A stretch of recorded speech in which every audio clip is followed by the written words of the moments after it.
जब हनुमान से हारे शनि। शनि के नाम से ही हर व्यक्ति डरने लगता है। शनि की दशा एक बार शुरू हो जाए तो 7.5 साल बाद ही पीछा छोड़ती है। लेकिन हनुमान भक्तों को शनि से डरने की तनिक भी जरूरत नहीं। शनि ने हनुमान को भी डराना चाहा, लेकिन मुंह की खानी पड़ी। आइए जाने कैसे। महान पराक्रमी हनुमान अमर है। पवन पुत्र हनुमान रघुकुल के कुमारों के कहने से प्रतिदिन अपनी आत्मकथा का कोई भाग सुनाया करते थे। उन्होंने कहा कि मैं एक बार संध्या समय अपने आराध्य श्री राम का स्मरण करने लगा तो उसी समय ग्रहों में पाप ग्रह मंदगति सूर्य पुत्र शनि देव पधारे। वह अत्यंत कृष्ण वर्ण के भीषण आकार थे। वह अपना सिर प्रायः झुकाए रखते हैं। जिस पर अपनी दृष्टि डालते हैं वह अवश्य नष्ट हो जाता है।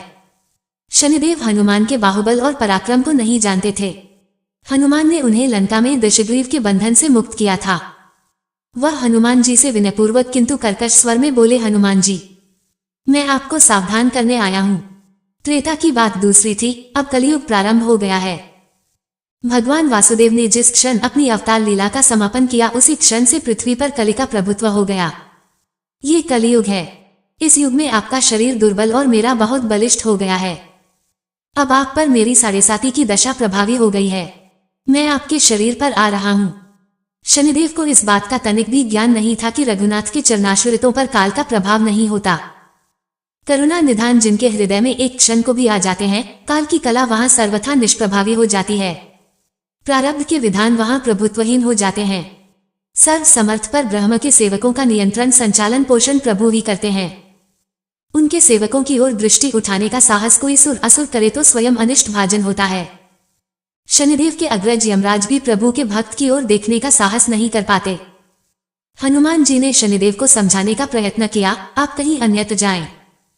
ग्रहों का प्रभाव पृथ्वी के मरणशील प्राणियों पर ही पड़ता है। मुझे अपने आराध्य का स्मरण करने दें। मेरे शरीर में श्री रघुनाथ जी के अतिरिक्त दूसरे किसी को स्थान नहीं मिल सकता। लेकिन शनिदेव को इससे संतोष नहीं मिला।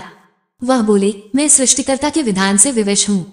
आप पृथ्वी पर रहते हैं, अतः आप मेरे प्रभुत्व क्षेत्र से बाहर नहीं हैं।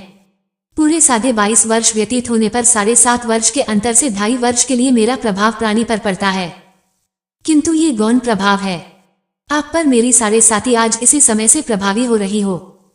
मैं आपके शरीर पर आ रहा हूँ, इसे आप टाल नहीं सकते। फिर हनुमान जी कहते हैं, जब आपको आना ही है तो आइए, अच्छा होता कि आप मुझ वृद्ध को छोड़ ही देते। फिर शनिदेव कहते हैं, कलयुग में पृथ्वी पर देवता या उपदेवता किसी को नहीं रहना चाहिए।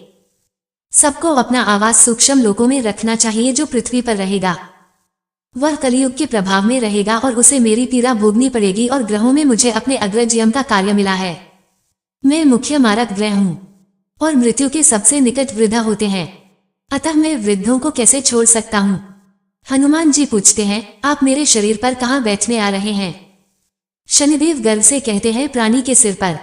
मैं 2.5 वर्ष प्राणी के सिर पर रहकर उसकी बुद्धि विचलित बनाए रखता हूँ। मध्य के 2.5 वर्ष उसके उदर में स्थित रहकर उसके शरीर को अस्वस्थ बनाता हूँ व अंतिम 2.5 वर्ष पैरों में रहकर उसे भटकाता हूँ। फिर शनिदेव हनुमान जी के मस्तक पर आ बैठे तो हनुमान जी के सिर पर खाज हुई।